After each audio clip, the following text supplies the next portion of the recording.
Welcome to my house. Welcome to the Structure Talk podcast, a production of Structure Tech Home Inspections. My name is Reuben Saltzman. I'm your host, alongside building science geek Tessa Murray.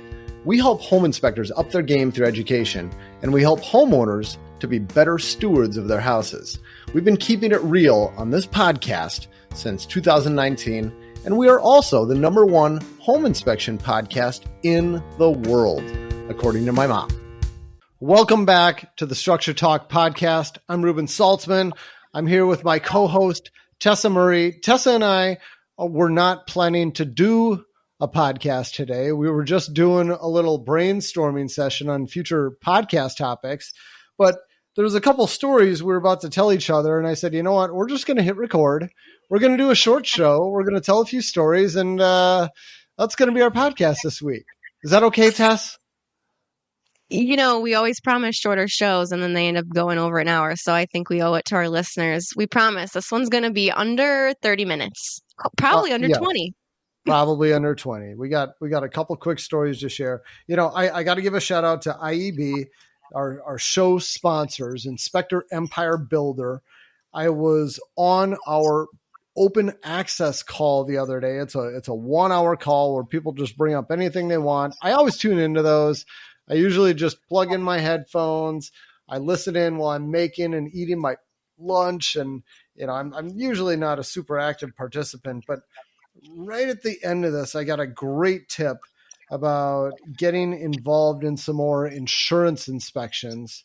And I was like, that there's worth my time right there. So helpful. So if you don't know anything about them, check them out. You just use your Google machine, you type in Inspector Empire Builder. We always have a link to their information in the show notes. Check them out. We love those guys. So Tessa, we were just talking about the big storm. You were asking me if I had any storm damage. Yeah. And I didn't. I've seen pictures of some friends. A lot of people have got big problems at their houses. I luckily went unscathed. However, I did have the door knockers coming to my house. What happened when the door knockers came to your house, Tess? Well, so actually wasn't at home, came home and saw the pamphlets they leave behind on your door and everything like that, advertising, help with new siding, new roof, new windows, all of that, and dealing with insurance companies. So I didn't have any face to face. But for anyone that's listening, we just had a big storm go through the metro and kind of surrounding area of Minnesota. And we had wind gusts that were up to 80 miles an hour, Reuben? I don't know the numbers, but it was high. Yeah. It was a lot of wind. Yeah. Lots of wind. Trees were, blown over, knocked over, lots of damage. So yeah, it was pretty intense here. But anyways, we had a hailstorm too a couple weeks ago. Yes. Yeah. And I think there was some hail in that big storm that went through. And this is kind of at the end of August. We're recording this. So, but I'm curious to hear what your experience was, Reuben, with these door knockers. Okay. Well, we saw them coming down the street. They're knocking on every house. My dog is getting all whipped up, of course. Sarge is, who's doing his job. Yep. And Anna answered the door. I was in the middle of something and I kind of overheard it. And she's telling him, no, we're good. We're working with somebody, blah, blah, blah. And I was like, wait, what? Hold on. Anna, let me handle this. And she's like, she rolls her eyes. She walks away. I'm like, so what do you guys do?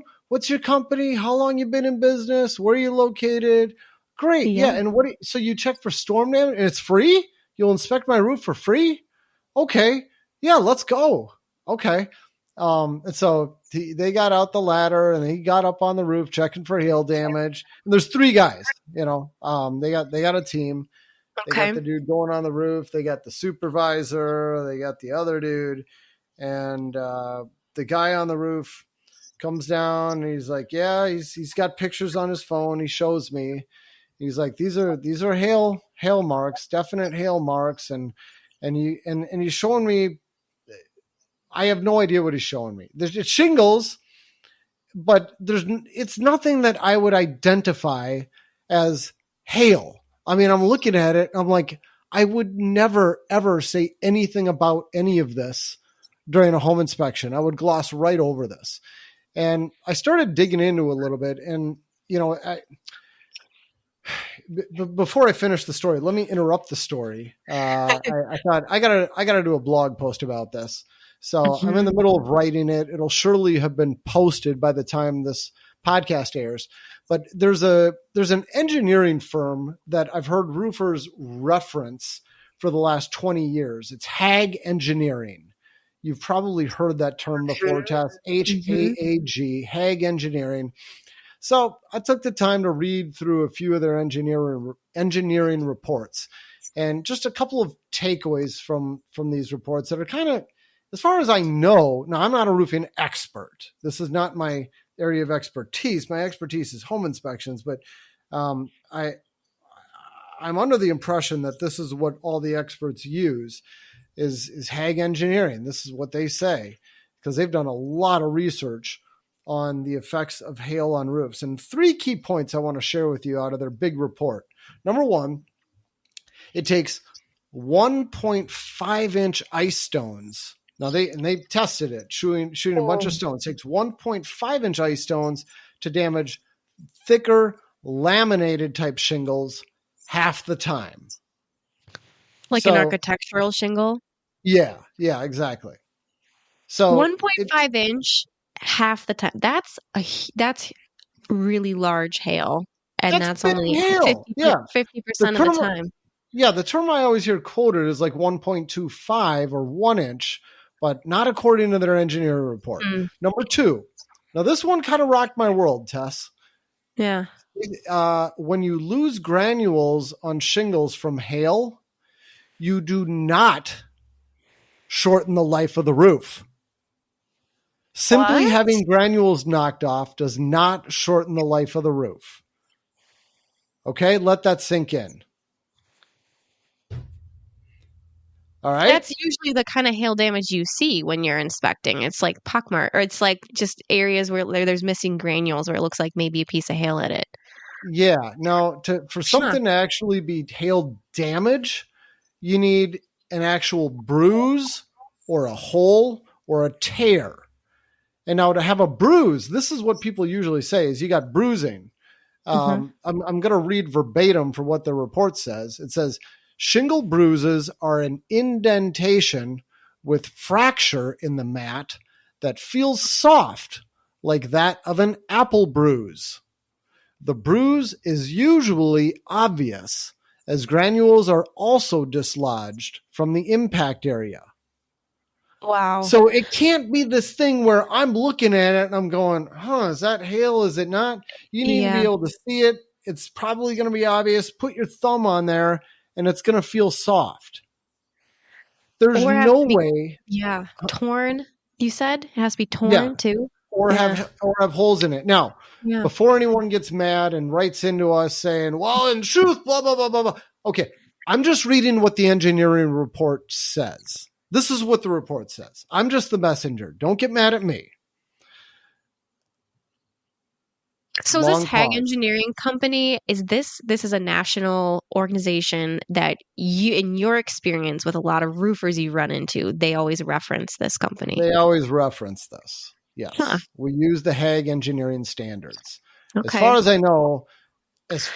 I know, I'm qualifying this. They've got the Bible on hail damage for roofs. This is what people follow.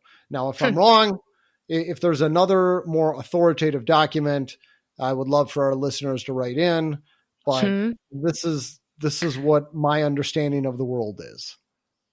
Okay. Wow. So had to take a quick break and explain a little bit of that. Thank you. Back to your story. Yeah. Well, now back to the story though. So the dude showed me these pictures and I'm just going, I have no idea what this is. This looks nothing like hail. And they said, yeah, it's definitely hail. And they showed me like spatter marks on my roof vents. My roof vents have no damage, but they're showing me things they're calling them spatter marks and spatter marks in the valleys. I don't know what that means. The roof vents and the valleys are in perfectly good shape. There's no dents in any of the gutters, anything anywhere. Nothing's dented. So I don't know what they're talking about. And I said, yeah, this really doesn't look like that big a deal to me. They're like, yeah, it's hail. So who's your insurance carrier? I tell them who it is. And it's like, you could see them start to salivate. They're like, oh yeah, they're good. They're good. All right, let's get them on the phone. And I'm like, whoa, whoa, whoa. No, I don't want to file a hail claim. And they're like, well, why not? This is hail damage. I said, I don't feel good about this. This doesn't feel like hail damage to me. My roof is 6 years old, Wow. and I don't want to do anything with this. These shingles look really good to me. And then they started explaining to me how when you have granules come off, it significantly shortens the life of the roof. And I said, yeah, I look, I know a thing or two about it. And like, oh, why are you in the trades? Oh, well, I'm a home inspector. And then, I mean, I'm they were the Reuben pushing Saltzman. hard. Oh, stop that. No, I said, yeah, I'm a home inspector. So I look at a few of them, and they had been pushing hard for like 5 minutes. And as soon as I said that, they were gone. I mean, it was like, all right, well, Wow. thanks for having us out. They shook hands. All right. And that Wow. was about it. So I didn't need to push them any harder, but that whole Wow. experience just made me think, this is why we have insurance rates going through the roof in Minnesota. Yeah. It's all Yeah. this nonsense. And then I got up on the roof and I checked the areas that they were showing me. And it's like, I would never in a million years say anything about this during a home inspection. So there's a big Yeah. divide between what home inspectors look at and what roofers are calling hail damage. Quote roofers, I guess, or storm chasers, we might call them. So I'm curious, was this company, when you're asking them questions initially, were they local? Were they out of state? They are. And while they were on the roof, I went inside and pulled up their website, and I did a little history search on their website to see how long their website has been established and all that. They are an established Minnesota company. You know, he wasn't Okay. just making that up. So that was good. But So they're from I Minnesota. They've been in business for a while, several yeah, years. yeah. Yeah. So just had to share that Interesting. story. Well, yeah, and Fun time. the marketing left behind for me too in Red Wing was from a company in the North Metro, a Minnesota-based company too. So they were coming Okay. all the way down to Red Wing. Yeah, So very interesting. yeah, had to share that. And then we're also talking about water problems. You said you've had fans going at your house for a few days. What's going on, Tess? Well, you remember, I think this was the last podcast I mentioned that our on-demand water heater underneath the kitchen sink started leaking, Yeah. as yours has, or several of Uh-huh. yours have in As the they past. do. Yes, Yes. as they do. And and so so anyways, the landlord sent someone out eventually, and they came out and they disconnected it, pulled it out, and we're gonna get back to us on getting a replacement. And meanwhile, I'm thinking, I am so surprised a landlord would want to put an on-demand water heater back in a rental property. A, more maintenance, B, more cost, and C, more liability because these things Yeah. leak. Um, but anyways, later that night, um, looked back underneath the kitchen sink, and there was just like an inch of standing water in this cabinet base. It was just, there was a ton of water under there. And the the sink has a bunch of fancy things going on. There's a reverse osmosis system. There's a faucet that has a sensor on it that has like electric eye. So there's like all these things happening underneath this sink. So I was like trying to figure out where the leak was happening from. And on the supply line going to the faucet, there was like all these different junction connection points and stuff. And it wasn't copper or CPVC, is something else, this black material. And anyways, long story short, we let the landlord know that there was another leak happening and they needed to send someone out. And this is Friday night. And they're like, okay, we'll get someone out to you as soon as we can. In the meantime, I couldn't figure out where it's coming from or stop all of it. So we just like put some towels underneath there and kept an eye on it and tried to keep cleaning it out and whatnot. Fast forward to Sunday, and it's like it's my discover that the carpet in the basement that's kind of not directly below the kitchen sink, but maybe about 10 to 15 feet away is wet. And so go into the utility room or go Oh, into this unfinished section of basement that we don't go into that often, and pull the boxes away from the wall and see that the concrete floor is wet oh underneath where this no. kitchen sink is.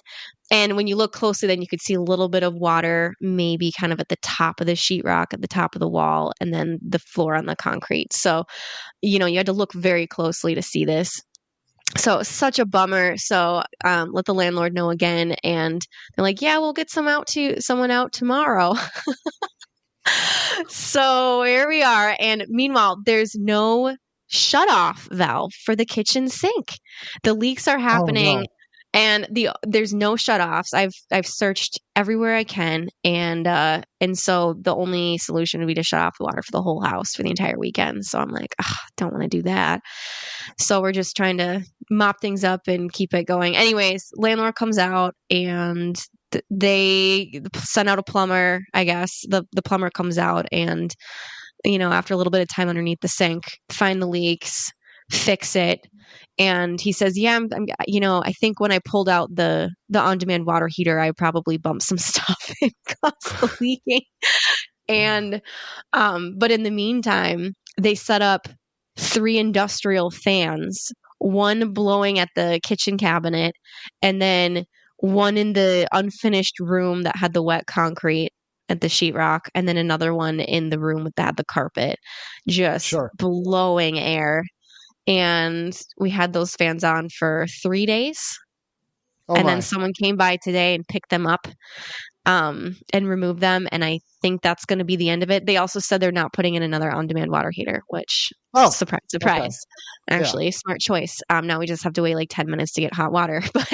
exactly. That's the trade-off. But anyways, here I am. It's like, yeah, being a home inspector and still dealing with these issues and feeling a little bit helpless. And also like now I'm like, okay, well, is there mold gonna grow behind this sheetrock? Like, I don't know. And it's not my property, so I'm not going to be tearing things open, but what a nightmare, what a headache. Hopefully And there's not mold.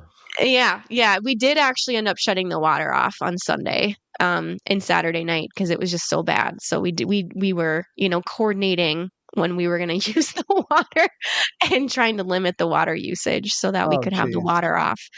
So just a pain in the butt, but yeah, no more leaking, and hopefully things are dry enough, I guess, now. I Yeah. don't even wanna know. Yeah. Oh man. If I was the homeowner though, this was my house, I definitely I would have reacted much quicker and done a lot more digging when I first saw some of the drips happening. I would have been on that. Yeah. Um, but anyways, a little adventure over the weekend. Yeah. Fun. Well, I'm in the middle of dealing with something kind of similar, Tess.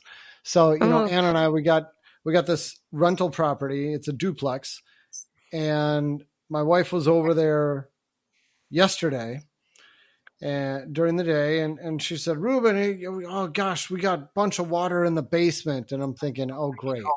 oh no. So get me on a video call, and I have her Yeah, check the sump basket because it's got drain tile going all the way around. I'm like, how'd it fail? okay. Yeah. Sump basket is pretty low. It's functional. There's just a little bit of water in there, like you'd expect to find. And she's Mhm. like, it just seems to be coming up from the ground. So she cleaned it all up. But then, like an hour later, she said there seems to be more water. I was like, great. Okay. This is the fun part of owning a rental property. So I said, all right, we're Yeah. going back over there together. So Yeah. I went back over there with her last night, and there's a lot more water than there was when she left, Uh-oh. and figured out it's right in the middle of the basement. There's a furnace room with the furnace, water softener, Yeah. water heater. There's Yeah. not a floor drain in that room though. The furnace, the condensate pan was clogged, and the air conditioner has been running. We've had some hot weather lately, Yeah. and the condensate is just leaking right down through the middle of the furnace, and then Oh, leaking no. all over into into that utility closet or whatever, and then kind of leaking Oh, out a little bit into the finished spaces. Luckily, there's no carpet in the basement.